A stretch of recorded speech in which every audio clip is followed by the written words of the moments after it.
Mais uma vez, muito obrigado e bem-vindos a mais um Covid, mais uma vez também feito em colaboração com o Garra, portanto, é o grupo para a reabilitação do ramal da Alfândega. Nós já fizemos um debate com outros convidados, portanto, este é um segundo debate, com um perfil se calhar um pouco diferente do que o primeiro.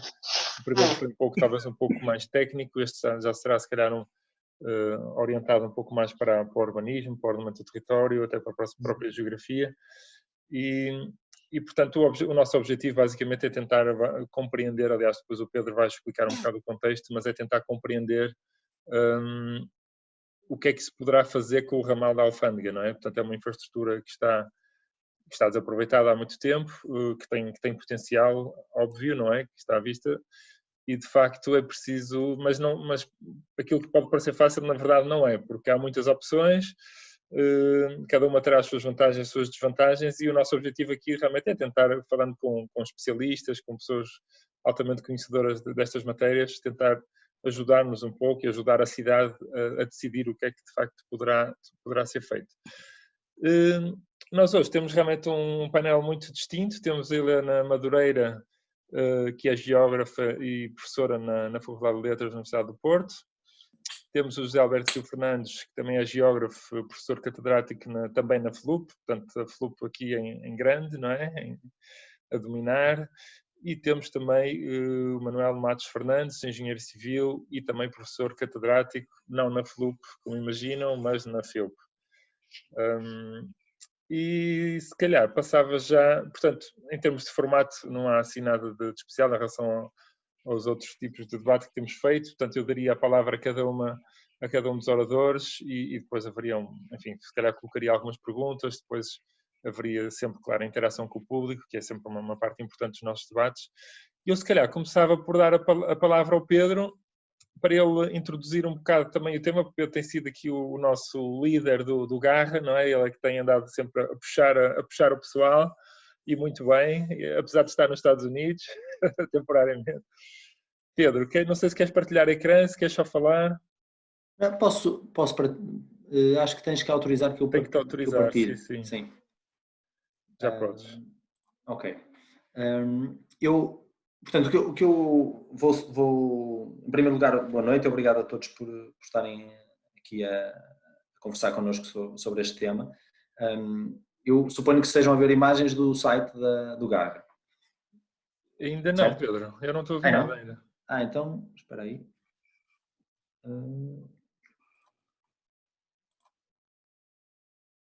Ok. É isto. Agora sim? Sim, agora sim. Ok. Portanto, o que vou fazer é um pouco também o que fizemos na vez passada, é explicar um pouco, haverá pessoas que não estiveram no debate anterior e, portanto, queríamos dar aqui um pouco de contexto sobre o que é o ramal da Alfândega. É um espaço que mesmo grande parte dos portuenses não conhece, a grande maioria nunca lá esteve e alguns já ouviram falar e um ou outro passaram por lá. Portanto, eu vou só descrever rapidamente o que é este espaço. Era uma linha férrea para mercadorias que tem quase 4 km de comprimento, em via única, que liga a estação de Campanhã à antiga estação da Alfândega, da Alfândega Nova, ali à beira-rio, no Porto. E o percurso é um percurso com essa distância de 4 km e que tem cerca de um terço em túnel, tendo um túnel muito comprido, logo da saída da Alfândega até debaixo da Ponte do Infante, com cerca de 1.300 metros. É um túnel que tem 4 metros de largura, tem uma conduta de água atualmente que foi lá colocada pela Águas do Porto e que está num dos lados, portanto reduz um pouco o espaço útil que existe no percurso. Esse percurso também teria duas pontes originalmente, uma podemos ver é aqui na zona junto à calçada do Rio Lameiro, portanto é ali, já na zona de Campanhã existe ali uma pequena ponte com 3 ou 4 metros de comprimento e existiria uma outra que neste momento não existe, que é sobre a Rua do Freixo e portanto atualmente o ramal termina abruptamente na Rua do Freixo quando deveria ir até, no fundo, junto à moagem que há ali ao pé nas traseiras da estação de campanha. Portanto, no plano atual que existe, não está prevista a recolocação dessa ponte sobre a Rua do Freixo e, portanto, o ramal terminará na Rua do Freixo. Estamos a falar de uma inclinação, portanto, ele vai da Beira-Rio até à estação de Campanhã, é um desnível, pelo que nós conseguimos apurar, serão cerca de 63 metros de desnível, portanto, estamos a falar de uma inclinação praticamente constante de 1,5%, que seria adequada para os comboios circularem, e além dos acessos nas extremidades, tem acesso também por escadas que ligam, há duas escadas entre a Ponte do Infante e a Ponte Dona Maria, que ligam a Marginal ao ramal e o ramal às Fontainhas. Portanto, são uns caminhos bastante íngremes, não estão muito bem mantidos, mas que permitem essa ligação vertical. Eventualmente está previsto também na proposta de PDM a criação de mais alguma ligação vertical, eventualmente mecanizada, ou por elevador, ou por escadas rolantes, junto ao ramal. Portanto, este é o contexto, este é o património que custaria muitos milhões a ser construído hoje em dia, que temos aqui em mãos. Poderá ter uma ligação privilegiada também à Ponte Dona Maria, que também é um ativo com muito valor para a cidade e que está desaproveitado há 30 anos. E, portanto, é neste contexto que nós achamos que é uma discussão, que a discussão deve ser feita, e é importante que a cidade participe e que quem percebe mais sobre mobilidade, sobre ordenamento do território, sobre história, se possa pronunciar para perceber qual será o melhor uso a dar a este espaço. Portanto, era este contexto que eu queria dar, e podes continuar. Obrigado, Pedro, por esta introdução. Acho que é útil para que toda a gente perceba, porque nem toda a gente esteve aqui a semana passada não, no debate anterior. Eu dava a palavra, eu ia pedir à Helena Madureira também que, fizesse a sua intervenção inicial, dar-lhe a liberdade para dizer aquilo que achasse mais importante. Obviamente que o que nos interessa saber, no fundo, é a sua opinião sobre o que é que poderá ser feito com o ramal, abordando, se calhar, estratégia a nível regional, em termos de mobilidade, em termos de potencial turístico, como é que se poderia aproveitar a Ponte Maria Pia, esse tipo de aspectos, não é? Quer dizer, que importância, ao fim e ao cabo, é que o ramal pode ter, tanto no Porto como na região, e qual é que seria a melhor forma, digamos assim, dele ser aproveitado? Muito obrigada. Eu começo por cumprimentar o Garra por esta iniciativa e agradecer, obviamente, o convite. É muito importante que existam estes fóruns onde se discute o presente da cidade e o seu futuro, e, portanto, muitos parabéns desde já pela iniciativa.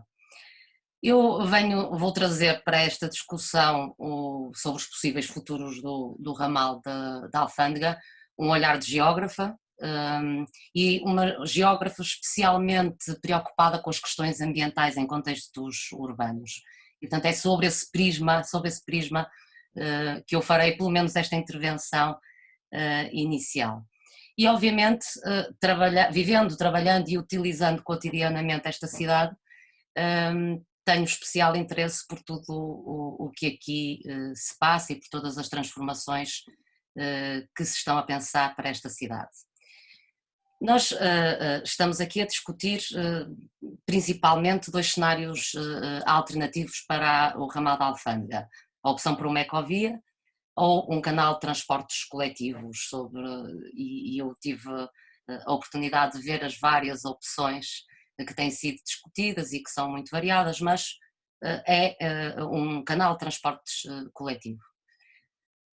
Eu vou começar por me posicionar relativamente a esta discussão, ou eu vou optar por me posicionar nesta discussão em dois patamares, até em duas escalas. Primeiro, olhando para esta questão a uma escala mais abrangente, e depois olhando com mais pormenor para o contexto específico do ramal da Alfândega.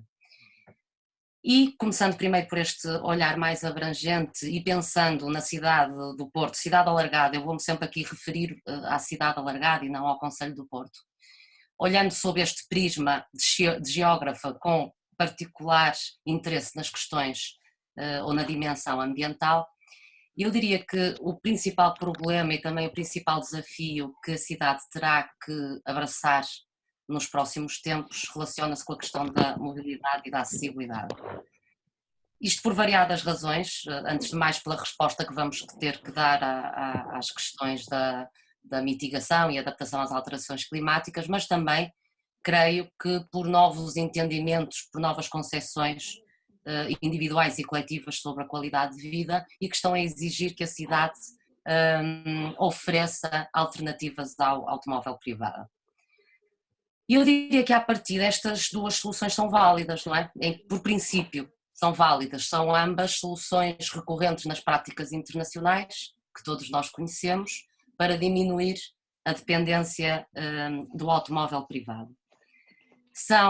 E as redes de mobilidade suave, em particular, são soluções excelentes e em muitas cidades funcionam como canais por excelência para as locações diárias, cotidianas, e como verdadeiras alternativas ao transporte individual.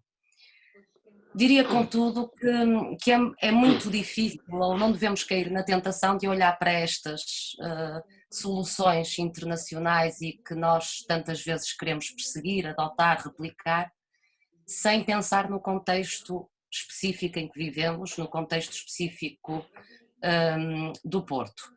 E por vários motivos, eu vou dar só alguns. Nós estamos num contexto de uma cidade alargada com padrões de mobilidade, diria, mais complexos do que o habitual noutras cidades, próprios desta organização territorial do Noroeste Peninsular. Temos um grande déficit de transportes coletivos, pelo menos de qualidade, e temos uma grande dependência do transporte individual. É uma cidade, pelo menos em parte, com uma topografia complexa e que, portanto, também inviabiliza aqui alguma desta mobilidade, dita mobilidade suave. E depois temos também em grandes partes da cidade um perfil muito estreito dos arruamentos que torna muito difícil uma convivência fácil entre o automóvel individual, que continua a dominar a mobilidade, e as bicicletas, por exemplo, não é? Portanto, esta convivência é muito difícil. E por estes motivos e há mais seguramente, eu não consigo antever sucesso para a mobilidade suave no Porto, e aqui falo de uma mobilidade suave para o cotidiano e não só recreativa, não só aquela mobilidade de domingo, não é, à beira-rio ou à beira-mar, estou a falar de uma mobilidade cotidiana. Eu não consigo antever grande sucesso para essa mobilidade sem que antes tínhamos resolvido um primeiro patamar, que é a dos transportes coletivos. Ou seja, uma rede de transportes coletivos que seja uma verdadeira opção para a mobilidade no Porto e permita assim diminuir o peso do transporte individual, e depois essa rede de transportes coletivos também permita ser um sistema de apoio complementar à mobilidade suave nesta cidade alargada, lá está, e que portanto necessita de uma rede mais estruturada. E é também por estas razões que me parece, em termos gerais, que para o caso específico do ramal da Alfândega, a aposta no transporte coletivo é que melhor responde às necessidades atuais da cidade. Pensando já especificamente no ramal da Alfândega, eu gostaria de deixar ainda algumas ideias adicionais para debate. É claro que, e isto vou repetir algumas ideias, é claro que a devolução do ramal da cidade, o ramal da Alfândega à cidade é muito positiva, é importante que a cidade possa decidir sobre o futuro de uma infraestrutura que agora está desaproveitada. Consigo compreender o sentimento de oportunidade, não deixo de ver aqui esse lado, não é, de sentirmos que há uma oportunidade para intervir e para implementar desde já uma solução que devolva mais rapidamente este canal à cidade, mas muito sinceramente custa-me que esta decisão se tome de forma isolada e sem ser acompanhada por uma visão estratégica para esta parte da cidade. Uma visão estratégica, por exemplo, sobre o tipo de mobilidade que se quer promover, mais associada ao turismo, componente recreativa, ou então para utilização no cotidiano, na vida cotidiana da cidade. Sob a interligação com a rede de transportes, com a mobilidade da cidade e particularmente sobre a futura utilização da Ponte Dona Maria, que, creio eu, ainda não se sabe qual será a sua futura utilização. Sobre, por exemplo, o que esta ligação poderá trazer à conexão centro histórico, parte oriental da cidade, e o que é que isto poderá trazer de novas dinâmicas nesta relação. Ou ainda, e deixo para último, mas não é o menos importante, sobre o que queremos das escarpas do Douro no Porto, especificamente no Porto, mas pode-se ver de uma forma mais alargada. São espaços naturais de grande importância ecológica e constituem, a meu ver, também um elemento paisagístico de forte identidade na cidade. E eu temo que intervenções de requalificação que estão associadas também a estas intervenções de qualificação pontuais possam depois, no seu conjunto, acabar por alterar o caráter deste elemento singular da paisagem do Porto. Não estou a dizer que não possa haver intervenção, estou a dizer que acho que merece uma reflexão mais alargada, não é? Nós estamos a falar do ramal da Alfândega, mas acho que devemos olhar de uma forma mais ampla. E por tudo isto, sendo favorável à partida ao transporte coletivo, julgo que esta decisão devia ser acompanhada de um debate e de um processo de decisão, e estamos aqui a fazê-lo, que acompanhasse uma visão estratégica que, sobre todas estas vertentes que no fundo estão implicadas quando se decide o futuro de um canal como este, a utilização futura de um canal como estes. E ficaria por aqui, por enquanto. Ok, já foram muitas, já lançou muitas pistas também para continuarmos o debate. E eu já agora gostava de dizer que nós voltámos a convidar a Câmara do Porto, alguns vereadores da Câmara do Porto. Infelizmente, pronto, eles não vieram, já no outro debate também não quiseram aparecer. É pena porque realmente nós não fazemos isto contra a Câmara de maneira nenhuma, nós fazemos isto para ajudar a Câmara do Porto e acho que só haveria vantagem se eles estivessem aqui connosco, a falar connosco de uma forma transparente. Acho que é assim que se fazem as coisas, não é? Mas chegará o dia em que eles estarão aqui connosco, espero eu. Eu passava então ao professor Rio Fernandes, aliás, com quem já tivemos o prazer de conversar uma vez a propósito de outro tema, num dos primeiros debates que fizemos aqui online, para lhe perguntar também, enfim, qual é a sua opinião sobre este tema, se pudesse também pronunciar sobre os aspectos ambientais, que acho que também tem algum interesse, precisamente numa altura em que, enfim, o planeta está urgentemente necessitado de convergir com o Acordo de Paris, não é?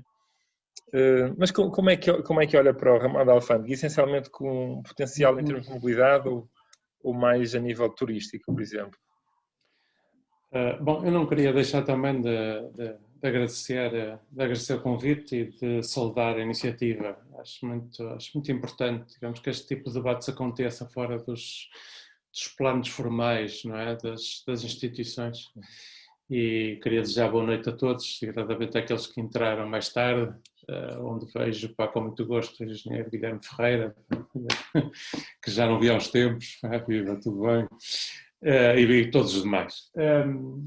Bom, eu gostava muito de agarrar o testemunho que a Helena Madureira deixou a propósito de uma visão estratégica para este espaço urbano, que é um espaço de facto muito especial. Eu penso que alguns de nós, eu venho repetindo isso várias vezes, mas eu penso que alguns de nós não se deram conta ainda muito bem que a cidade do Porto, ou a cidade do Porto com Gaia, ou a cidade do Porto Gaia, não sei como é que querem, tanto faz, mas este espaço urbano, que é uma cidade que adquire vários nomes do ponto de vista administrativo, é uma raridade mundial, porque tem um rio que junto à Foz corre encaixado. Não creio que exista mais caso algum no mundo, já me tenho entretido a ver se encontro, mas ainda não encontrei, de uma cidade, de um rio, melhor dito, de um rio que junto à Foz corre encaixado, um rio com alguma expressão, não estou a falar de ribeiros, não é? Mas é um rio com expressão que junto à Foz corre encaixado. O que dá de facto um enquadramento paisagístico ao Porto e a Gaia, mas fundamentalmente ao Porto, muito especial, não é?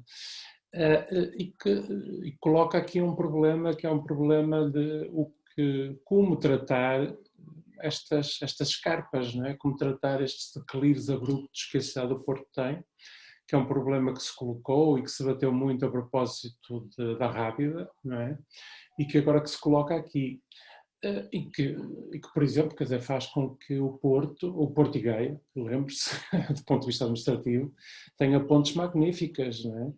E pontes enfim, que a escola de Eiffel, o Ceira, que neste caso tenha feito inclusive com 2 tabuleiros, com a Ponte Dom Luís, e portanto sejam elementos de engenharia de ferro fabulosos, mas isso o engenheiro Manuel Matos Fernandes sabe muito mais do que eu sobre o assunto, não é?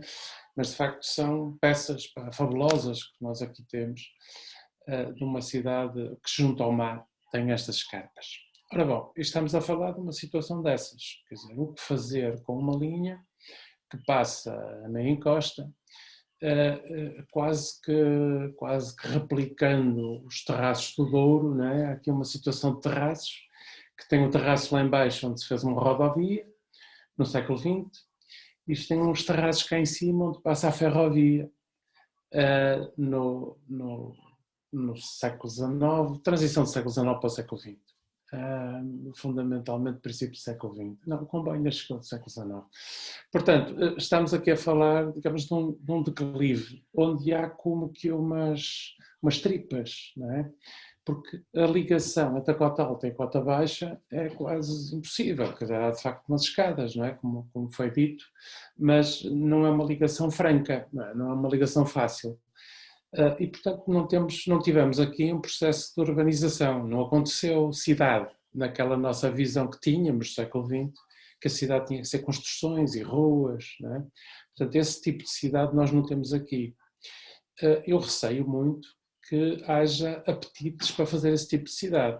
Eu já começo a ver do lado de Gaia, a aparecer umas docas, a aparecer os caminhos para estranhos, a falar-se de uma coisa qualquer que o Cisa Vieira vai fazer, de umas recuperações e requalificações, uma nova ponte, não é? Junto à Ponte Ana Maria, e portanto eu creio que há aqui uns apetites para esta nova fronteira de urbanização, que a não haver uma ideia de cidade, a não haver de facto um programa, um plano, uma visão urbana, naturalmente se não existir isso, aquilo que vai haver é o funcionamento do mercado. Quer dizer, no fundo é isso. Se não houver planeamento, se não houver presença de Estado, o que vai haver é o resultado das iniciativas individuais. É assim mesmo, não é? E, portanto, se nós não sabemos o que devemos fazer com aquilo, alguém se encarrega de resolver o problema. E ainda acontece que no caso do Porto, como o de Lisboa, por uma circunstância que eu nunca consegui perceber muito bem, não existe reserva ecológica nacional, não é? E, portanto, no PDM lá está de novo. Quer dizer, eu percebo, aliás acompanhei esse processo, e o engenheiro Guilherme Ferreira também, acho eu, que eu foi quase como birra, não é? Quer dizer, já que Lisboa não tinha REN, o Porto também não ia ter REN e pronto, está o problema resolvido, não é? E embora a lei seja uma lei nacional, ela é uma lei nacional em que ao mesmo tempo a Assembleia da República declarou que o Porto e Lisboa não tinham REN. Portanto, é uma lei nacional e há outra lei nacional que diz que no Porto e Lisboa não existe REN. É uma coisa muito curiosa, não é? E, portanto, esta área é estranha, não é? Mas temos estas coisas curiosas. E, portanto, ali não há proteção, pode eventualmente vir a construir-se, se o PDM o permitir, ou se vier um plano de urbanização, um plano de pormenor que o venha a permitir. É apenas um elemento que eu levanto aqui, embora me pareça menos provável do lado do Porto que do lado de Gaia. Mas, sobretudo, o que me parece que falta é uma ideia estratégica para este espaço. Ninguém sabe o que é que lhe há de fazer, não é? Mesmo do ponto de vista digamos, de uma qualificação da avenida cá em baixo, da chamada Paiva Conceiro, há uma descontinuidade, quer dizer, fez-se uma qualificação, vamos chamar assim, um alargamento de passeios, uma beneficiação para permitir o percurso da bicicleta no passeio, mas não tem ciclovia. Era para haver uma ciclovia no asfalto, mas não há. As pessoas podem andar e correr no passeio, mas a certa altura o passeio diminui a sua largura. Portanto, há uma descontinuidade evidente quando se caminha para a rotunda do Freixo. Parece que a cidade, quando começa a chegar para o lado oriental, deixa de ser cidade, não é? Passa a ser assim uma coisa mais para os índios, esquece que ali não é bem cidade, ali para aqueles lados já não é bem cidade, não é? E é tão pequena, portanto, não é? Esquece, não é? Primeiro requalifica-se mais para a Foz, Massarelos, e depois quando começa ali a passar da Ribeira para diante, aquilo esquece. Aliás, esse esquecimento é geral, notem que isso acontece, sei lá, Ponta Rábida é feito em 73, o fecho do lado oriental da Ponte Freixo Arainha é feito, já não sei, 90 e tal, não é? Portanto, passado para aí 30 anos, e por aí fora. Portanto, o lado oriental é sempre mais tardio. E a requalificação da dita marginal também, em si mesmo, é muito tardia. Este reaproveitamento da linha de caminho de ferro é também extremamente tardio, quer dizer, esta linha está abandonada há demasiado tempo, não é?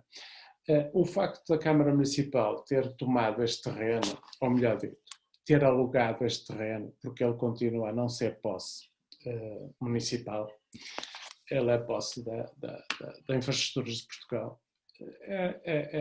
também parece algo bizarro, porque enfim, em Portugal, não é só em Portugal, mas algo que é posse de uma empresa pública devia de facto ser público, não é? Devia-lhe ser dado o melhor destino possível para nós, não é?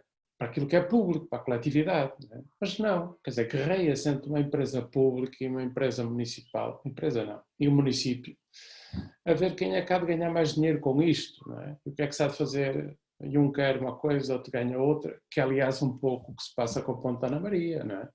Quer dizer, uns investem, os outros querem pagar, os outros querem concessionar, nem querem vender. Quer dizer, anda aqui num negócio que não é um negócio entre privados, é um negócio entre instituições que têm a obrigação de defender o interesse público, o nosso interesse. E estão-se a guerrear, não se entendem entre si. Eu acho isto perfeitamente lamentável, não é? Neste caso em concreto, portanto, temos um problema, que é um problema de abandono, é um problema digamos, como é que eu diria, de desperdício de riqueza, de bens públicos, não é? É qualquer coisa que é nosso, em que foi gasto dinheiro, e, portanto, que está ao abandono, e que nem os países ricos fazem, e, portanto, um país pobre, acho que é lamentável que o faça, não é? Portanto, é um investimento que está em perda, fez-se um túnel, gastou-se imenso dinheiro e agora nem sequer passam lá pessoas, nem passam pessoas a andar de patins, não serve para nada, quer dizer, é lamentável. Eu sei que é preciso fazer obras de restauro e de requalificação e de segurança, e, portanto, também há um custo associado a isso, e fará sentido perceber se o custo é maior ou é menor que o benefício. Eu penso que o benefício é claramente maior, quer dizer, permitir ter uma ligação à alfândega, portanto, à cota baixa, é uma grande vantagem, porque neste momento o lado oriental, tirando pela parte alta da cidade, não há mais nenhuma ligação a não ser pela marginal. Exato. E lembro que o centro histórico está a entupir, sobretudo com cidades turistas, e ela vai voltar, não é? Após a pandemia ela vai voltar. A parte do centro histórico entope completamente, não é? E vai entupir, quer seja automóveis, quer seja bicicletas, quer dizer, a pressão vai ser, ou quer seja peões, a pressão é muito grande, como aliás se vê, por exemplo, na Ponta Luís com peões, mesmo que se tire os automóveis, a pressão é muito grande, há muita procura nesta área, não é? E portanto eu penso que este percurso pela linha é um percurso que faz muito sentido e que é muito importante. E concordo perfeitamente com o que disse a Helena Madureira e com o que disseram no anterior debate, é que a prioridade deve ser o transporte coletivo, sempre pensei isto, relativamente ao percurso dos peões e das bicicletas. Eu acho que o Porto tem que resolver, antes de mais, o problema do transporte coletivo. Face à oferta que tem de espaço circulável, a prioridade tem que ser o transporte coletivo. Só depois de ter um transporte coletivo eficiente é que pode libertar espaço para bicicletas e peões, claramente, sobretudo para as bicicletas. Antes disso não consegue fazer isso, não é? E, portanto, aqui, ainda para mais, neste caso, quando o túnel tem uma largura estreita, todo o canal tem uma largura estreita, e, portanto, ter bicicletas em 2 sentidos nesta largura, coloca problemas de segurança, mais ainda se colocarmos peões neste percurso, não é? Portanto, é um percurso demasiado estreito para termos bicicletas com 2 sentidos mais peões, não é? E então, em situação de túnel, torna-se mesmo perigoso. Portanto, eu penso que aqui as bicicletas são inadequadas para pensarmos, a não ser numa dimensão de percurso de lazer, de turismo, com pouca carga. Agora, a pensar em termos de mobilidade urbana, claramente que é o transporte coletivo que deve ser aqui a prioridade a escolher. Nesse sentido, julgo que seria fundamental recolocar a ponte numa situação que permita trazer o transporte a partir da estação de Campanhã, portanto, funcionar ali como uma interface completa com comboio e com metro, e permitir também o prolongamento desse transporte, que idealmente deveria ser ferroviário, permitir o seu prolongamento até à Foz. Eu penso que era muito importante para a cidade do Porto nós perdermos esta mania para termos elétricos só para turistas. Eu acho que nós devíamos dar a prioridade aos residentes e não aos turistas. Os turistas deviam viver na nossa cidade e não andarmos nós a viver na cidade dos turistas. Não é? Quer dizer, a cidade deve ser para nós e os turistas devem gostar da nossa cidade e não nós estarmos sujeitos àquilo que é importante para os turistas. Não é? Portanto, relativamente aos elétricos, é isso que eu penso. Nós devemos ter elétricos para nós, elétricos modernos, confortáveis, mais rápidos. Não é? E os turistas deviam andar neles, como nós. Não é? Eventualmente, ao domingo, aos feriados, no festejo, colocar os elétricos antigos para ser muito bonitinho, para ter umas fotografias, tudo bem. Mas o elétrico deve ser, antes de mais, um elétrico moderno, rápido, confortável, que preste um serviço à nossa mobilidade, que nós precisamos. E, portanto, eu acho que um elétrico moderno e rápido, como há em Belém, em Lisboa, por exemplo, a fazer a ligação de Campanhã até à Foz, parecia-me a melhor das soluções para este canal. Eu penso que o PDM já tem algumas linhas previstas, não é? De elétrico, mas claro que aquilo, se calhar depois são coisas que nunca são concretizadas, não é? Eu não vi com cuidado, confesso. Não sei se está, mas aqui julgo que não está previsto, não é? Aliás, a Câmara fala muito nos peões e nas bicicletas. Portanto, sim, não augura nada de bom. Aliás, eu julgo que para fazer este investimento era bom que este canal não fosse uma concessão, ou seja, não fosse um aluguer a Infraestruturas de Portugal, mas fosse de facto propriedade de quem vai fazer o investimento. Porque se isto é um aluguer, quer dizer, como é que a Câmara vai fazer um investimento de milhões para depois devolver a Infraestruturas de Portugal, não é? Exatamente. Então acho que a história está mal contada desde o início. Não é? Ou então é trazer a IP também para o negócio, eventualmente. Só que eles penso que sim. possivelmente não estarão muito interessados nisso, não é? Não faço ideia. Quer dizer, mas tudo é Estado, não é? Quer dizer, exatamente. Não consigo, aliás, como com a Ponta Ana Maria, não consigo perceber como é que há interesses divergentes quando tudo é Estado, não é?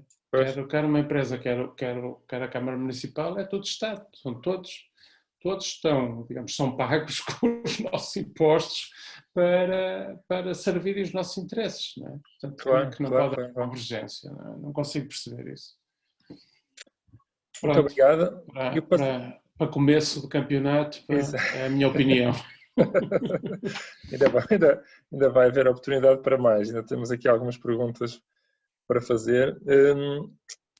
Engenheiro Matos Fernandes, da sua opinião, também gostava, claro, de conhecer a sua opinião sobre o assunto. Não sei se conhece em pormenor, em detalhe, o ramal ou não. Uma das perguntas, já agora que aproveitava e colocava já, nós temos vindo a debater, falámos outro dia até com o professor Álvaro Costa, ainda não percebemos exatamente até que ponto é que, a existir um veículo elétrico ali no ramal, ele tem que ser desenhado especificamente para o ramal ou não. Há quem diga que sim, por causa da largura exígua do canal e de obrigações de segurança, não é? Mas nós não estamos totalmente convictos, porque o canal é exíguo, mas também não é assim tão exíguo, apesar de tudo, não é? E se for uma linha única, se calhar existe ali espaço, sem ser necessário adaptar veículos, nomeadamente o professor Álvaro Costa dizia que, enfim, seria necessário que a entrada e a saída dos passageiros se fizesse, portanto, pela extremidade do veículo e não pela lateral, não é? Como é normal. Pronto, isso era um aspecto específico, mas também agradeci, claro, um enquadramento e qual era a sua opinião sobre o aproveitamento do ramal. Pois. Boa noite, eu começo por agradecer à Garra o convite para participar neste debate. Eu não me sinto a mínima autoridade para ser, digamos, membro de um painel especial, devo confessar. Olha, essa pergunta que me fez, de todo não lhe consigo responder. Eu imagino que fui convidado pelo Pedro Pardinhas por causa da minha intervenção na classificação da Ponta Rábida como monumento nacional. Não conheço o ramal, nunca lá andei, conheço relativamente bem a escarpa, mas, portanto, não tenho qualquer autoridade, mas já que me deram tempo de antena, em poucos minutos, não resisto a apresentar a minha opinião. Eu não assisti ao último debate em tempo real, mas ontem, por esta hora, assisti-o e devo dizer que gostei imenso. Acho que foi um debate extremamente estruturante das coisas. Por um lado, um debate que demonstrou que realmente a ideia, que até como o professor Manuel Pizarro, de uma forma muito cândida, referiu que à partida parecia uma ideia simpática, ela tecnicamente dificilmente é viável. E eu que não sou de modo algum especialista nessas coisas, não pratico ciclismo, nem enfim, ando a pé, e portanto isso ficou demonstrado. E depois as intervenções do António Babo e do Álvaro Domingos foram extremamente estruturantes. O que é que eu fiquei convencido? Primeiro, gostei imenso de saber, através do António Babo, as novas linhas de elétrico estão previstas no PDM e que se espera concretizadas na próxima década. E fiquei rigorosamente convencido e seduzido com a ideia de que a melhor solução para o ramal da Alfândega era realmente nós integrarmos o ramal na rede do elétrico. Não sei se, confesso, como respondendo ao que me perguntou, admito que seja preciso alguma adaptação, admito que não, mas o António Babo não referiu isso, mas integrar o trajeto Alfândega-Campanhã na rede elétrica. Portanto, haver ali um canal ferroviário elétrico que na prática ligasse de uma forma muito rápida Campanhã à Alfândega, e isso ligando depois a Alfândega já fica ligada, como vimos ontem, isto é, no último debate que eu vi ontem, a Matosinhos. E, portanto, há aqui, digamos, uma ideia que me parece muito aproveitável e extremamente fértil e extremamente com potencial muito grande. Mas o Álvaro Domingos referiu também, a propósito do ramal da Alfândega, referiu o aproveitamento da Ponte Maria Pia. E realmente eu vi no vosso site, e agradeço, o estudo da APOR de 1998, que mostra e que demonstra tecnicamente a viabilidade de uma ligação do ramal da Alfândega à Ponte Maria Pia. E então, o que é que nós temos? Temos aqui o ramal, e eu consigo imaginar uma possibilidade de, no ramal da Alfândega, haver uma convivência, já vamos ver como, mas uma convivência digamos, na prática de duas ferrovias, o elétrico, tal como conhecemos no Porto, pode ser um elétrico mais rápido, como diz o Rio Fernandes, ou o elétrico que nós conhecemos atualmente, mas também uma via férrea para comboios, para os comboios que antes acediam à Alfândega, e que fizesse um trajeto, neste caso turístico, enquanto o elétrico era um elétrico para uso público e, portanto, de uma ligação eficiente entre duas zonas da cidade que estão neste momento bastante distantes. Eu imagino um comboio histórico que fizesse uma ligação entre a Alfândega Campanhã, a Ponte Maria Pia e Gaia, atravessando a ponte. E eu não resisto a chamar a atenção que na Alfândega nós temos uma coisa que se chama Museu dos Transportes, não é? Museu dos Transportes. Se calhar já nos esquecemos, não é? É um edifício magnífico, que tem servido como centro de congressos, mas que de Museu dos Transportes tem de facto muito pouco, não é? Tem uma coleção que vale o que vale, na minha opinião vale muito pouco, dos automóveis da Presidência da República, uma exposição permanente de pequenos objetos, mas realmente não é um Museu dos Transportes, quando o potencial daquele local e daquele edifício como o Museu dos Transportes é absolutamente, na minha opinião, absolutamente extraordinário. Nós podemos imaginar um restabelecimento digamos, da estação da Alfândega, embora numa escala menor, onde podiam aportar comboios históricos, alguns estacionados, outros fazendo a ligação à Gaia via Maria Pia, não é? Temos um edifício que tenha um cais acostável, onde podiam acostar barcos históricos, nomeadamente os Rabelos, Bacalhoeiros e outros. Temos a proximidade do Museu do Carro Elétrico e os elétricos entrarem no próprio edifício da Alfândega. Em Portugal temos coleções absolutamente extraordinárias de automóveis. Não é? O nosso país tem coleções verdadeiramente extraordinárias de automóveis. Nós podíamos ter ali um museu dos transportes verdadeiramente único, combinando todos estes meios de transporte e com uma estação de comboios históricos ali, com uma ligação a Gaia através de uma ponte absolutamente extraordinária. Não é? E, portanto, admito, isto é um sonho, eu confesso que já há muitos anos não custa-me conformar como cidadão do Porto que tenhamos ali um edifício magnífico que se chama Museu dos Transportes, mas que não é museu nenhum, é um estimável centro de congressos. Admito que a convivência do museu com o centro de congressos pudesse continuar, embora neste momento passamos a ter um outro centro de congressos, que é o Pavilhão Rosa Mota, que pode, de algum modo, servir de alternativa também à Alfândega. E, portanto, eu vejo isto, quer dizer, vejo este projeto como uma possível valorização do Museu dos Transportes, como um restabelecimento de uma estação da Alfândega, embora a uma escala menor daquela que existiu, onde comboios históricos ligavam a Alfândega a Gaia, via Ponte Maria Pia, e, portanto, no próprio ramal da Alfândega, uma convivência salutar entre um elétrico para uso dos cidadãos do Porto e dos turistas que quisessem viver como nós, usando as palavras do Rio Fernandes, e, naturalmente, aos fins de semana, ao sábado e domingo, em certas alturas, o comboio histórico ligando a estação da Alfândega à estação de General Torres, pelo menos, atravessando a ponte Maria Pia. Não é? Portanto, eu penso que isto seria, na minha opinião, a solução ideal e que conjugava a visão muito pragmática, mas muito rigorosa do António Babo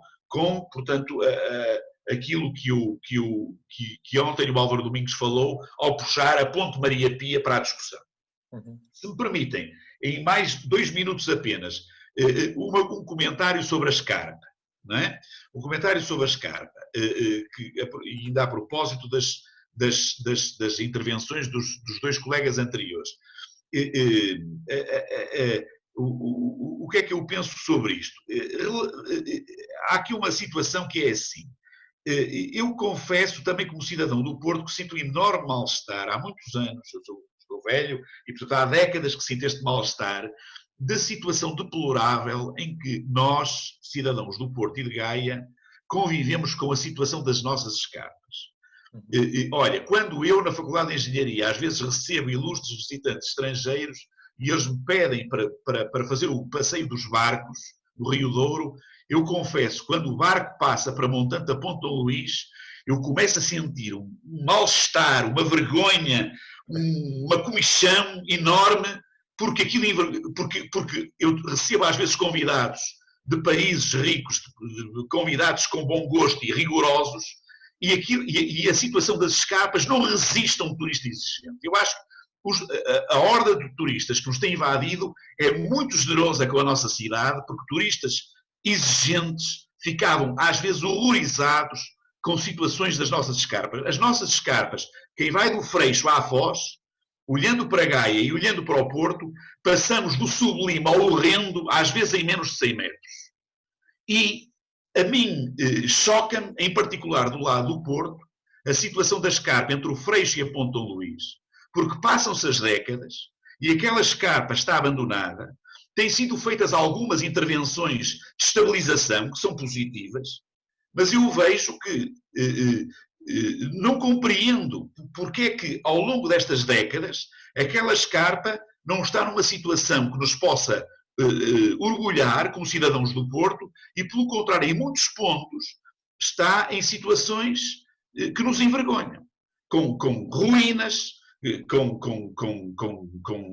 barracos, com famílias a viver em condições subhumanas, agora com a pressão de construções novas em áreas que são áreas de risco, e aí eu falo com alguma autoridade porque é a minha área, aquela escarpa é uma área de risco, não devíamos construir nada de novo lá, devíamos demolir o que é que havia de demolir, restaurar o que havia de restaurar e, sobretudo, renaturalizar grande parte da encosta, não é?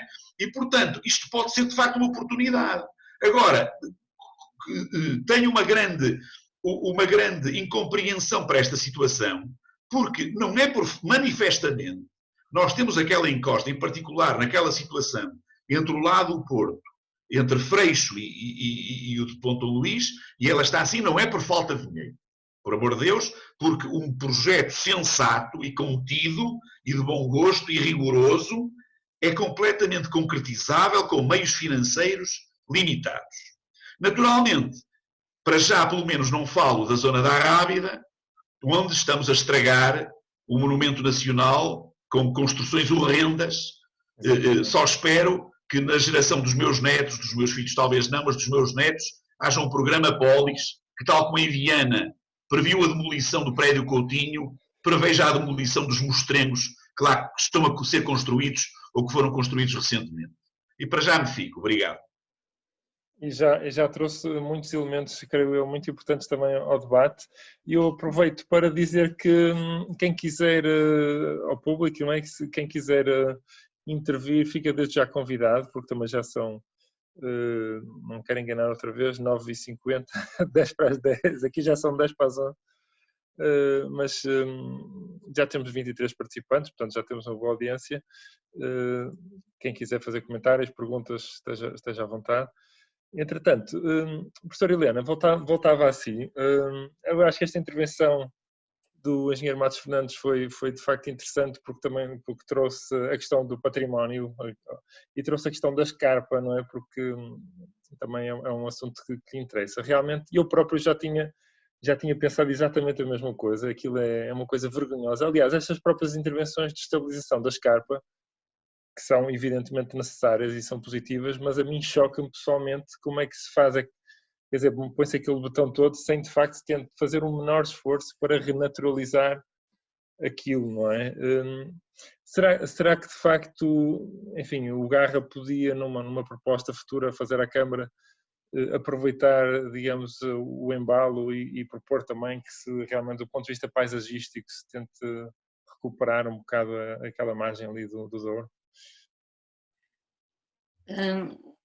Eu julgo que sim, que se pode dar esse caráter mais abrangente à proposta. O único apontamento que deixaria aqui, adicional ao que já foi dito, é que é verdade que é preciso qualificação, é verdade, ou eu concordo que é preciso qualificação, mas tem que se ter cuidado com a qualificação que vamos escolher ou que vai ser permitida, porque são espaços naturais muito próprios, muito específicos, aliás, dos únicos espaços naturais que ainda temos na cidade. E o meu medo é que a requalificação queira dizer de alguma forma um ajardinamento. E não é isso que as escarpas exigem ser requalificadas, mas precisamente pela renaturalização, não é? Mantendo o seu caráter e vendo alguma tentação que temos tido, não é? Temos tido coletivamente na cidade para intervir na escarpa, e designadamente no lado ocidental, eu tenho medo dessas intervenções, e por isso é que estava inicialmente a falar que é necessário olharmos para as escarpas como um ativo, não é? Do ponto de vista natural, mas também de identidade da cidade. E portanto, julgo que não se deve adulterar esse caráter de espaço natural na cidade. Claro, claro. Já agora, entretanto, já tive aqui um pedido de intervenção precisamente do engenheiro Guilherme, não é? Agora não quero estar a cometer aqui nenhum erro. Acho que já pode falar. Muito obrigado. Eu olho para o painel que tem aqui no computador à minha frente e fico, eu não digo preocupado, mas imaginem um avô a falar para cerca de 20 netitos que estão à minha frente. E efetivamente eu tenho que invocar a minha qualidade de avô, da minha qualidade de octogenário, para vir agora relembrar algumas coisas que já foram discutidas há 40 e tal anos. Quando se começou a fazer o Plano de Transportes da Região do Porto, em 1975, que foi completado em 80, já esta questão se punha. E punha-se de tal maneira, porque era uma vergonha, nós, cidade ou região, chegámos a ter 220 quilómetros de elétricos, pura e simplesmente foram-se abandonando. E quando alguém, e se nós ficássemos com elétrico para mostrar como era, e a Marginal tinha condições ótimas para fazer qualquer coisa nesse sentido. Quando o Manuel Fernandes Sá, enfim, na discussão connosco no plano diretor, eu era responsável pelo planeamento urbanístico, pelo gabinete de planeamento urbanístico da Câmara, e ele pôs uma questão, nós podíamos pôr o elétrico na Marginal. Eu disse, ótimo, a Marginal é ótima para ter peões. Ele disse, pôs o elétrico nos peões. E surge pela primeira vez esta ideia de pôr um elétrico com peões ao mesmo tempo. Eu lembro que uma vez em Bremen, penso que é em Bremen, e no centro da cidade de Bremen, o elétrico passava nas zonas de peões, mesmo na zona onde está a catedral, passava por aí, a fazer tim-tim-tim, e o elétrico passava. O elétrico com qualidade. Hein? E o Manuel Fernandes Sá tem essa coragem, que nós naturalmente apoiamos, de pôr o elétrico no passeio e conseguimos manter o elétrico pelo menos na Marginal. Bom, quando se começa a discutir, ou se fala que vai haver um museu de transportes na região do Porto e a alfândega, naturalmente que a componente ferroviária tinha que ter um lugar especial. E foi pedir ao Eduardo Souto Moura que fizesse um projeto, um estudo para a nave ferroviária. É um projeto formidável, não sei se conhecem, uma nave toda revestida a cobre, que junto do Museu do Edifício da Alfândega, dava continuidade através do túnel da Alfândega para a ligação ferroviária, que se ia pensar como, se era só para comboios, para pôr os comboios para o museu, ou em dia podia ter qualquer serviço. Foi quando surgiu a ideia de se aproveitar o ramal da Alfândega para uma utilização ferroviária. Ferroviária quer dizer, em carris, podem ser elétricos ou comboios, claro, ou qualquer outro modo de transporte. E agora havia outra coisa fundamental, que era a Maria Pia. A Maria Pia é sem dúvida a joia maior que nós temos no país em termos com aquelas características, porque efetivamente há uma réplica em França, mas que é uma réplica ainda por cima em ferro laminado, enquanto aquela é em ferro forjado, mas temos uma peça única no mundo que está abandonada e a cair. E só se reativa, só tem utilização, só tem vida, se tiver o seu transporte normal, que é o ferroviário, sob carris. Bom, ontem, no painel anterior, o António Babo dizia que o IP, ou a IP, provavelmente pensava em utilizar aquela ponte para comboios suburbanos quando houvesse alta velocidade, se a alta velocidade vier para a ponte de São João. Eu tenho dúvidas, porque a ponte não aguenta o tráfego normal, mesmo até com suburbanos, a não ser que seja profundamente reforçada e descaracterizada. Aquilo é um momento mundial, não é? Não é um momento nacional, é um momento mundial.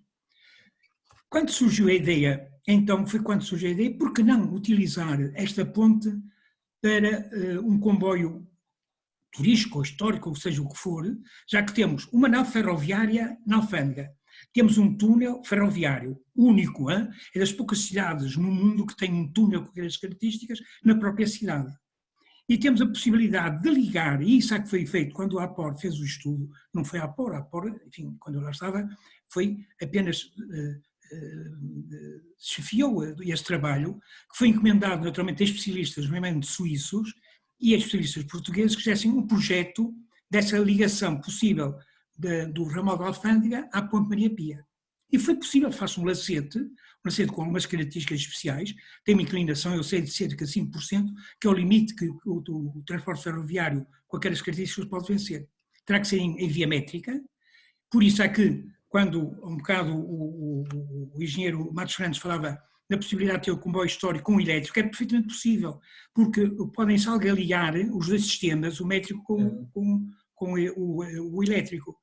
E isso é perfeitamente possível de fazer. Portanto, o que me parece é assim, é incrível que nós, ao abandonarmos as linhas, já não falo do elétrico do Porto, mas as linhas ferroviárias, a vergonha deste país que abandonou milhares de quilómetros de linhas ferroviárias, agora queixa-se que não tem transporte ferroviário, é uma vergonha. Né? Eu que, naturalmente, a minha formação, como sabem, na área de transporte é toda a Suíça, lá não há 1 quilómetro de linha ferroviária que não tinha sido aproveitado para qualquer fim. E na Áustria, idem. Nós deitamos fora uma riqueza formidável que era o transporte ferroviário, para agora estamos naturalmente a saber o que é que vamos fazer. Eu não tenho nada contra as bicicletas, mas quando se passa do transporte ferroviário para o transporte em bicicleta, eu fico preocupado. Claro. Daí que a ideia que o engenheiro Matos Fernandes falava do transporte turístico e histórico, ou comboio histórico, é perfeitamente possível. O projeto existe. Fez projeto em 1900 e qualquer coisa. Houve dinheiro da Comunidade Europeia que o financiava, que pagava. E assim foi depois desviado para outras qualificações, foi na altura política, que era preciso melhorar a marginal, melhorou-se a marginal, e o dinheiro do comboio foi para isso. Quando os inspectores vieram a Portugal, e eu estive nessas reuniões, e procuraram, então como é que está o comboio histórico? Não há dinheiro, foi desviado para outro sítio. Ficaram altamente preocupados e tristes mesmo. E este para nós era um projeto icónico, nós queríamos que este projeto andasse para a frente. Quer dizer, nós temos possibilidade de termos financiamento para isso, até financiamento privado. Vocês imaginem que, por exemplo, o tipo de ouro azul ou coisa que valha dessas empresas que exploram o ouro, podem aproveitar esta ideia, que seria magnífica sob todos os aspectos, sob o ponto de vista pedagógico. Nós tínhamos um comboio que saía de um centro histórico, do classificado Património Mundial, que fazia aquele percurso formidável pela encosta, que tem uma vista magnífica, ajudava a requalificar aquela encosta, fazia o lacete para subir à Ponte Maria Pia, fazia a Maria Pia, que cá tinha ali uma paragem que nós chamamos de paragem de seminário, ao pé do Colégio dos Órfãos, subia a Maria Pia deu uma vista magnífica, não sei se algumas vezes vocês tiveram a oportunidade de fazer aquilo a pé, eu tive, e é preciso ter cuidado, porque as travessas já estão furadas e podemos meter o pé lá, por lá abaixo, mas a passagem, ir a pé, parar no meio da Maria Pia, num comboio, e depois ir até ao terminal que nós considerávamos terminal de Gaia, chamado terminal de Vinho do Porto, que é sobre um viaduto que é em granito, ou em calcário, penso que em granito, do lado de Gaia, sobre a concha de Vinho do Porto. Aí era o chamado terminal, a estação de Vinho do Porto. Depois continuar-se-ia através das caves até ao Rio, depois do Rio passava-se para o Museu de Transportes. Esta era a ideia base do comboio histórico, mas que pode naturalmente ser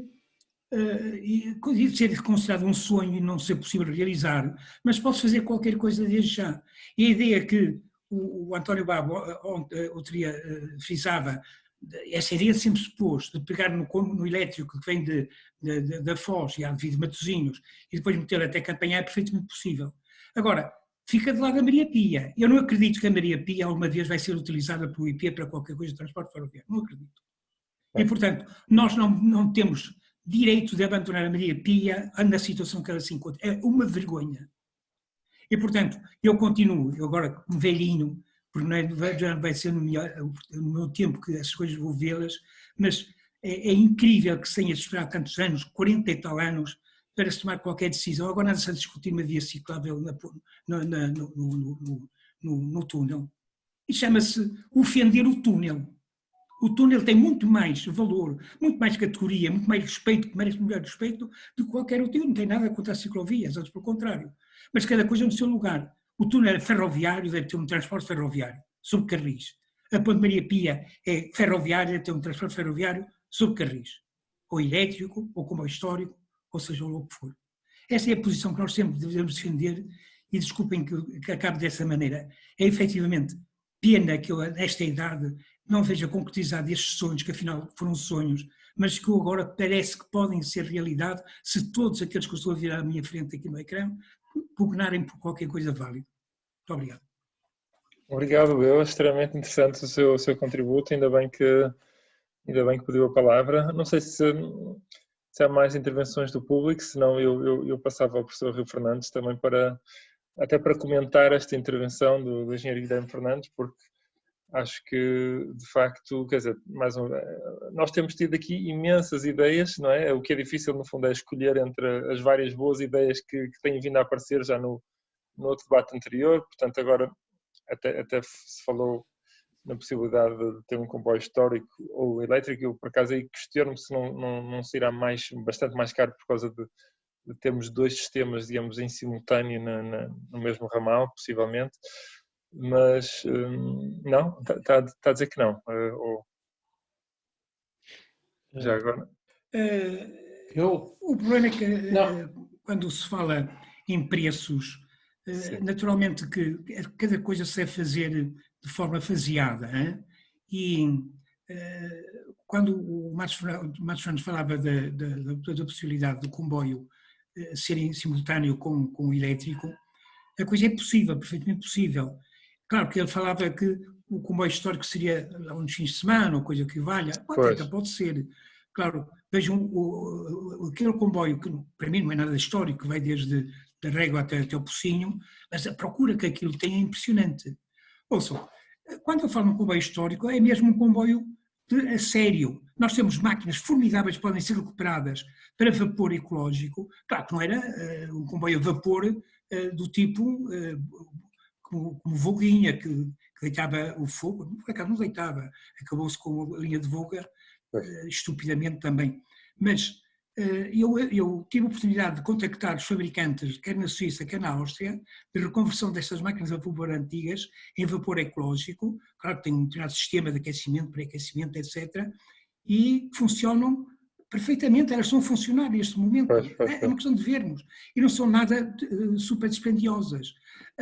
A própria recuperação do túnel, naturalmente se pode fazer de uma forma mais simplificada, garantindo alguma segurança, ou de uma forma mais sofisticada. As coisas, o facto de termos duas linhas algaliadas, uma métrica e outra com 1,40 m e tal, que é correspondente à bitola de elétrico, é perfeitamente possível. Uhum. Ok, obrigado. Professor Fernando, estava a começar a fazer a sua intervenção. Já agora eu perguntava-lhe uma coisa. Quer dizer, imaginemos, eu acho interessante esta ideia, não é, do comboio histórico, mas depois em Gaia, será que até podíamos pensar mais alto e tentar integrar, lá está, mais uma vez, também um bocado a ideia do engenheiro Babo da outra vez, portanto, colocar o ramal como parte de um sistema mais alargado de mobilidade, mas aí se calhar, e se aproveitássemos a Ponte Maria Pia, aí faria se calhar sentido depois, enfim, prosseguir aquilo para algum sítio útil em Gaia, não é? Fazer alguma ligação ao centro de Gaia ou isso para de facto ter ali algum potencial de passageiros, ou o que é que lhe parece? Pois, parece-me que sim. Quer dizer, vamos lá ver. Primeira questão, quer dizer, eu sou muito sensível à ideia do ferroviário manter-se ferroviário, assim como sou muito sensível à ideia da alfândega manter-se alfândega, se for possível, não é? Portanto, a Dona Maria deve-se manter a Dona Maria ferroviária se for razoável, não é? Portanto, se não for razoável, pode ser outra utilização. Quer dizer, acho que não é obrigatório, mas à partida admito que sim, quer dizer, acho que deve ser a primeira escolha. Não é? Acho que a pior escolha é como está. É estar é não haver uma opção política e como não há opção política deixa andar. E pronto, e além disso há este problema da própria propriedade, que é Infraestruturas de Portugal olhar para aquilo quase como um bem transacionável, não é? Quem quer, quanto é que paga, não é? Como aliás está a fazer um pouco esta linha. Aí a Câmara quer, ok, então paga uma renda. Mas nós queremos comprar, não vendemos. Quer dizer, parece que estamos aqui a brincar à bolsa. Quer dizer, são bens públicos, não é? São de nós todos. E na Infraestruturas de Portugal é uma empresa pública, quer dizer, é suposto ser nossa, e a Câmara Municipal também. Quer dizer, qualquer coisa que para mim é uma aberração. Quer dizer, do ponto de vista da boa governança, depois não é por acaso que vêm os estudos da OCDE que chegam à conclusão que o território da área metropolitana do Porto é dos piores governados do mundo. Quer dizer, eu tive ocasião de ver esse estudo, saiu há 2 anos, não é? Quer dizer, das áreas piores governadas do mundo.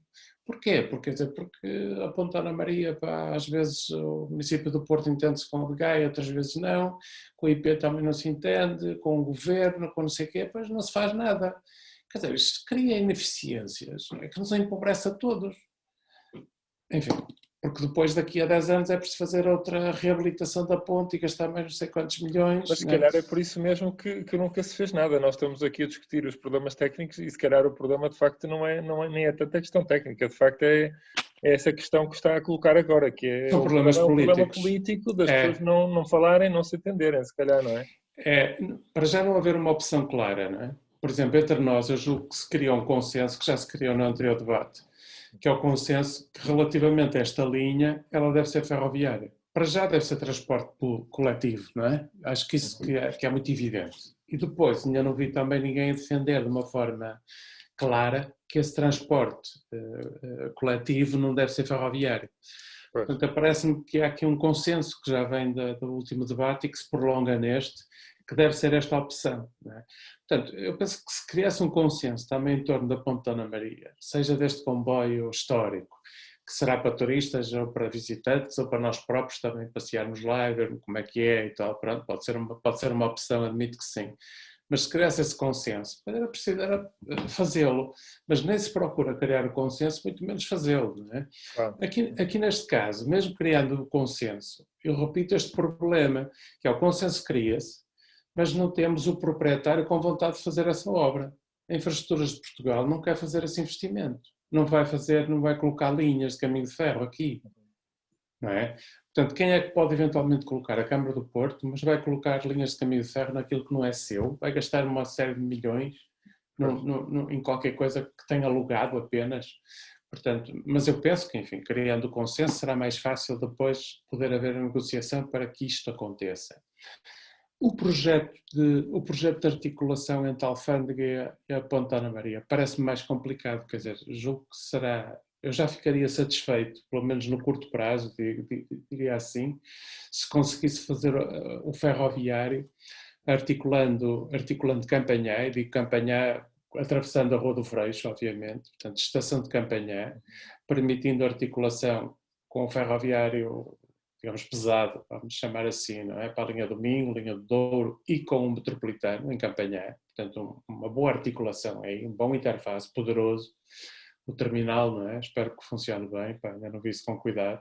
Sei que havia um projeto melhor, que o engenheiro Guilherme Ferreira falava dele, que era, enfim, que não era este projeto que está lá. Pois, o projeto não contempla essa interface, infelizmente. Inclusivamente não contempla essa interface, exatamente, pronto. Mas havia um outro, da estação, a estação era para ser diferente. Portanto, ligando aí e prolongando além da Alfândega, portanto, de facto com o carril a ir até Foz e de Foz a Matosinhos, enfim, aguardo para ver, não é? Porque muitas vezes os PDMs desenham as coisas e as coisas aparecem sabe-se lá quando, não é?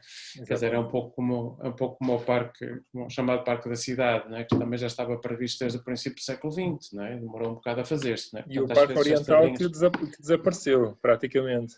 Sim, é uma linha, uma tripa ao longo do Rio Tinto, os monumentos megalíticos lá de Sidónio Pardal e tal, pronto. Nada contra, enfim, essas coisas é uma questão um bocado de gosto e tal. Portanto, para dizer que o que me parece é que tem que haver um consenso relativamente ao uso dessa linha. Segundo aspecto, nunca esquecendo, deve haver uma estratégia para a escarpa, para aquela área. Aquela área do Porto, e já agora a de Gaia também, são áreas muito sensíveis, do ponto de vista paisagístico, do ponto de vista natural. Aquilo deve ser pensado territorialmente, quer dizer, o que é que fazemos ali? Não é? Quer dizer, como é que damos uso a isto? Porque as ligações da cota alta à cota baixa é preciso pensar se queremos criar barreira e não ligar a cidade alta à cidade baixa, ou se queremos e vamos ter para lá mais elevadores ou mais ascensores, quer dizer, o que é que queremos fazer daquilo? Não é? Quer dizer, acho que era preciso pensar isto, da ligação cota alta, cota baixa, a ligação entre Gaia e Porto. Queremos fazer cidade ali ou queremos manter aquelas partes completamente vazias, não é? Como elas são, despidas, nuas? Ok, podemos querer. Não tenho nada a opor a isso, quer dizer, não estou a falar isto de peito aberto, quer dizer, não tenho ideia sobre isto, não é? Mas era bom ter uma ideia, porque as opções podem ser diferentes, queremos uma se queremos outra, não é? Mas até podemos querer lá muitas pessoas a passear e não querer a ferrovia porque queremos ali urbanizar aquilo tudo, imagine-se, não é? Que eu acho um perfeito disparate, como é óbvio. Mas, quer dizer, mas tem que haver uma ideia antes de avançarmos para uma opção. E nós não temos esta ideia, não é? Partimos imediatamente para a discussão do pormenor, sem antes ter uma ideia estratégica por trás. Por exemplo, mesmo a ponte de que fala o Rui Moreira e o Eduardo Vitor Rodrigues, não é? Que apresentaram lá uma linha e tal, luminosa e tal, e que parece que vai aparecer, não sei, um dia, como a Dom Sebastião. A gente não percebe bem como é que aquilo agarra e como é que aquilo vai fazer território. Urbaniza-se à volta, não se urbaniza? Como é que aquilo dialoga com a Ponta Ana Maria, ou com o São João, ou com o canal ferroviário, sei lá, quer dizer, ainda não percebo muito bem. Não é? Portanto, tudo isto eu acho que devia ser pensado muito mais em conjunto. Ou seja, essa ponte que está a falar agora é aquela ponte nova da nova linha de Gaia, ou é outra? Não, é uma ponte que tem o nome de um bispo, não é? Que é apareceu uma linha, apareceu uma luz, né? Apareceu numa conferência de imprensa. Eu pensava que era a linha do metro, ok. Não, é uma luz que apareceu numa conferência de imprensa e pronto, parece que vai haver uma ponte que é ali junto, precisamente próximo da ponte da Dona Maria, não é? Dona Maria, ok. Pronto, portanto, isso vai ter interferência neste território, não é? Portanto, eu acho que este território devia ser pensado de uma forma conjunta entre Porto e Gaia, para começar, e depois pensado entre a cota baixa e a cota alta, o que é que se vai fazer aqui? Julgo que isso que era essencial antes de definirmos a vocação desta tripa, não é? Porque esta tripa, o que vamos fazer aqui, por exemplo, deve ser pensado em função do que vamos fazer na Marginal. Imagine que queremos cortar o tráfego automóvel à Marginal. Isso vai ter influências, quer dizer, o que é que queremos fazer com a Marginal? É fundamental para pensarmos também o que é que queremos fazer aqui. Até podemos, sei lá, fazer rodovias, ferrovia na Marginal, sei lá, quer dizer, era preciso pensar em conjunto, compreende? Julgo que isso era fundamental. Isso não deixa de colocar o problema que colocou o engenheiro Matos Fernandes, que é o problema da Dona Maria. De facto, é uma peça fabulosa que o país tem, mas infelizmente não fica em Lisboa. E, portanto, o governo está-se a marimbar para a Dona Maria, né? E, infelizmente, que é Porto, que é Gaia, faz de conta que não é deles. E pronto, e temos uma peça fabulosa à escala mundial a que não ligamos nenhuma, a não ser para o Instagram. Quer dizer, fica bem nas fotografias. Tirando isso, felizmente foi restaurada, portanto está em bom estado de uso, mas não usamos para nada a não ser para o Instagram, não é? Quanto à alfândega, estou perfeitamente de acordo também com o que foi dito. Quer dizer, lamento muito que aquilo se chame, não lamento, mas quer dizer, aquilo chama-se Museu de Transportes, mas não tem grande uso como Museu de Transportes. Serve como centro de congressos e depois tem para lá também umas coisas como as luzes e 3D e tal, que é um bocadinho o anexo daquela Disneylândia dos barquinhos, das descobertas, não é? Assim, um bocado as duas coisas, assim como as luzes e pronto, assim umas fantasias, que eu acho que é interessante, mas é um bocado produto para turistas, com o qual não simpatizo especialmente, não é? Mas pronto, são vocações. Criar ali um polo forte de transportes, penso que era muito interessante, e nessa altura era interessante também que houvesse a possibilidade de o comboio chegar lá. Se era preciso o comboio chegar lá, eu penso que era possível, e aí podia chegar o comboio histórico, mesmo que não circulasse o comboio histórico para andar a passear turistas para ali e para lá, mas só a presença dele bastaria, não é? E havendo o carril a ligar a Campanhais, estaria assegurado, não é? Porque o carril elétrico serve para o comboio, julgo eu. Ou pelo menos então, haveria essa possibilidade técnica, seguramente. Exato.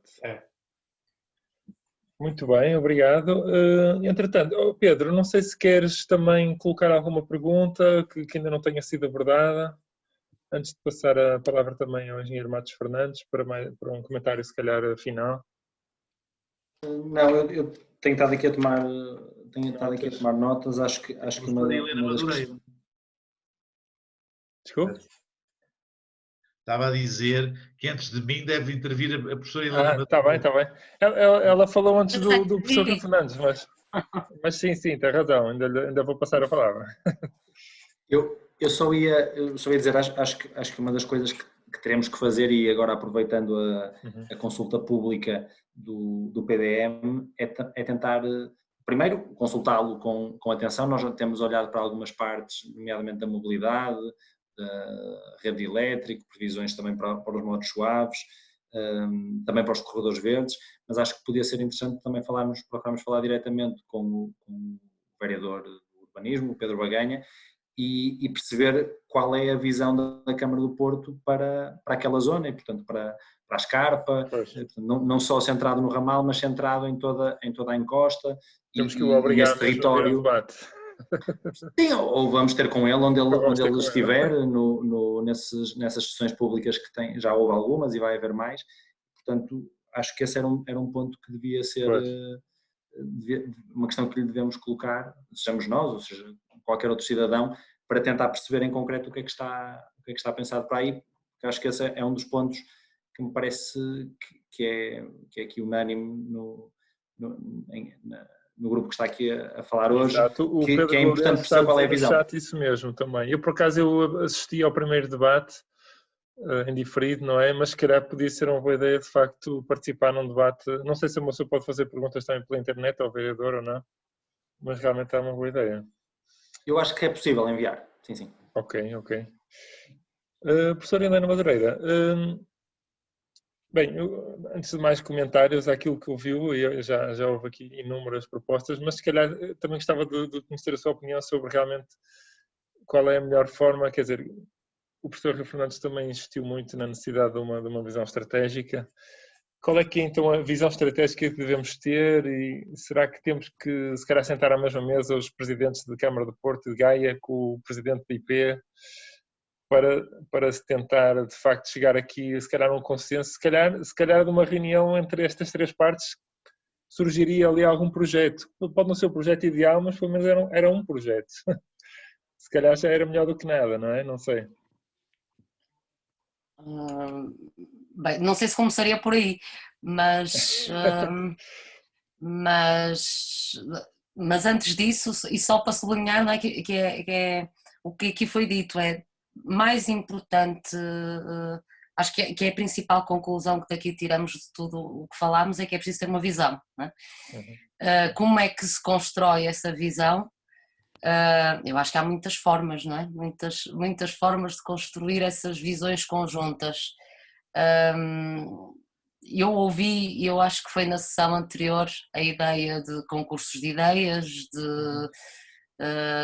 que eu acho que é sempre uma boa forma de se debater a cidade, porque envolve muitos potenciais interessados. Esse potencial concurso de ideias, acho que não se deveria ficar, lá está, pelo ramal da Alfândega, por tudo que já temos dito. É o que é que queremos para a envolvência do ramal, com tudo aquilo que traz, não é? Porque há aqui muitas dimensões, eu falei de algumas delas, mas há seguramente mais, e que alguns dos participantes aqui já referiram. Portanto, eu se calhar começaria por aí,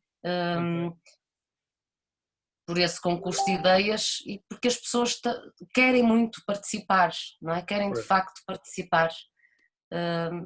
Talvez, é uma ideia.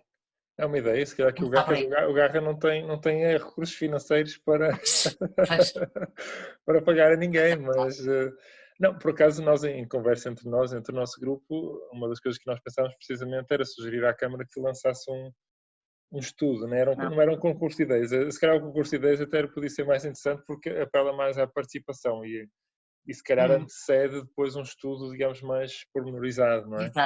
Exato. Mas podia de facto ser uma coisa interessante e que não tem que ser nem tem que ser cara, não é?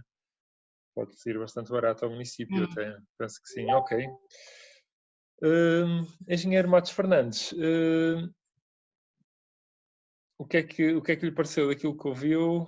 Quer acrescentar mais alguma? Comentado com o que eu vi, em todos os membros do painel, e agradeço imenso ao engenheiro Guilherme Ferreira ter trazido a sua memória bem informada dos projetos antigos que infelizmente não se concretizaram, e consigo imaginar quanto ficaria bem a Alfândega com a nave ferroviária desenhada pelo arquiteto Souto Moura. Seguramente ficava um local extraordinariamente bonito e atrativo para os portugueses e para os turistas, e naquela perspectiva que tivemos há algumas décadas, quando a Alfândega foi restaurada, que aquilo ia ser um verdadeiro museu dos transportes. Infelizmente não é.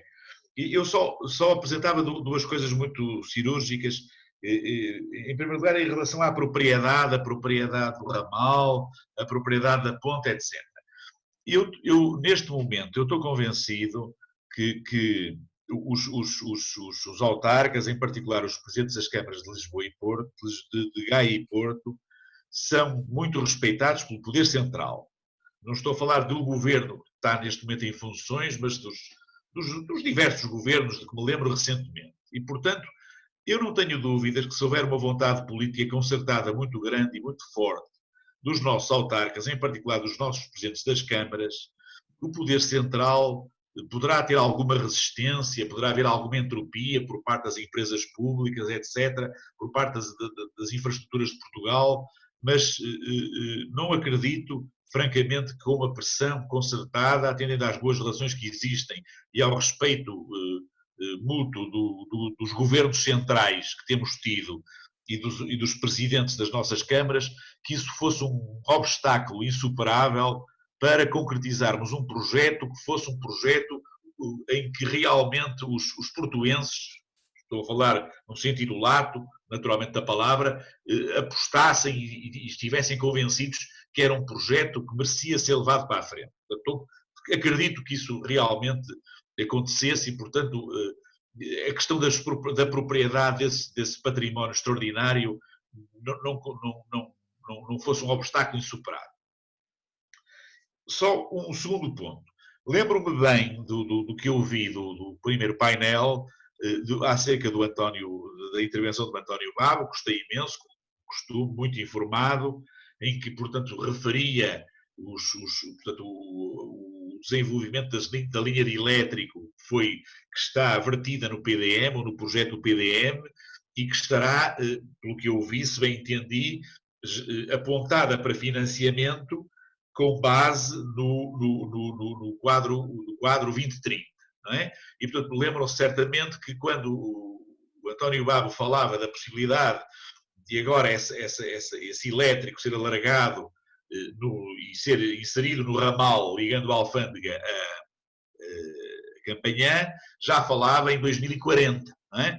Pronto, ou 2030, 2040. 2030, 2040. Portanto, na melhor das hipóteses, dentro de 10 anos.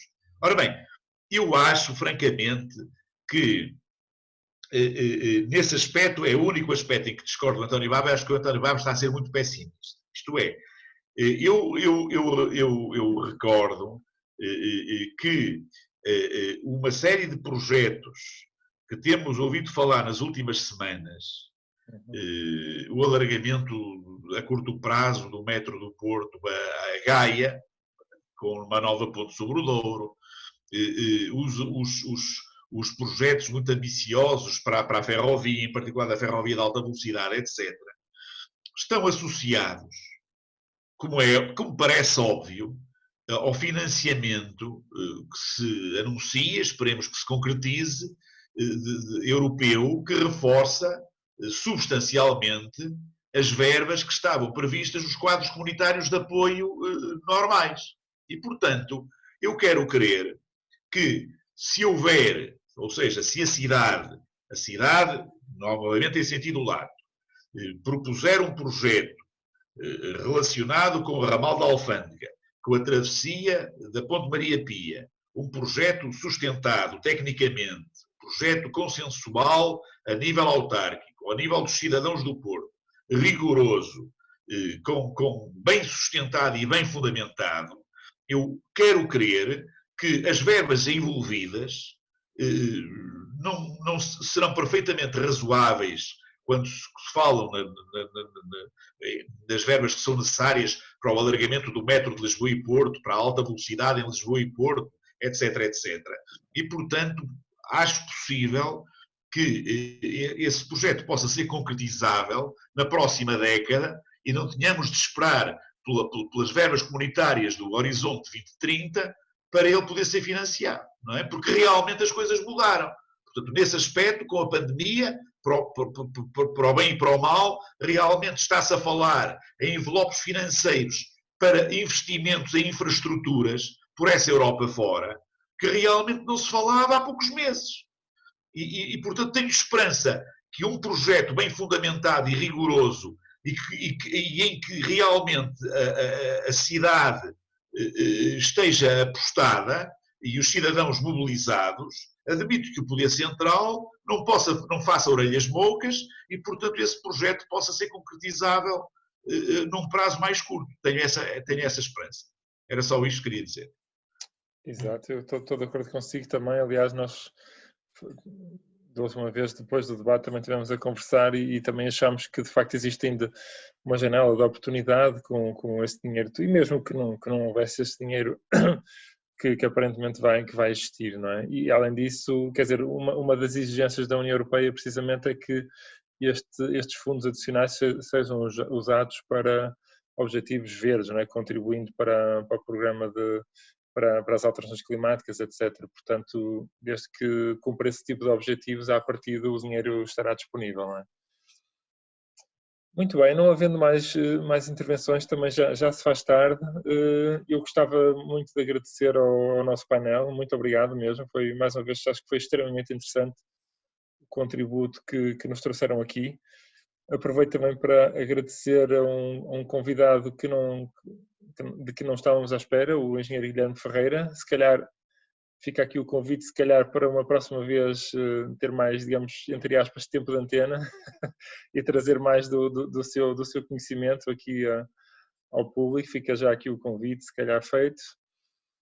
E resta-me desejar uma boa noite a todos e se calhar vamos prosseguir na ideia que a Helena Madureira lançou aqui também, do concurso de ideias, vamos discuti-la para ver como é que isto poderia ter alguma sequência. Se calhar ainda vamos voltar a falar convosco para vos pedir alguns conselhos. Pronto, muito obrigado mais uma vez, uma excelente noite e até breve. Boa noite. Obrigado. Boa noite. Obrigado.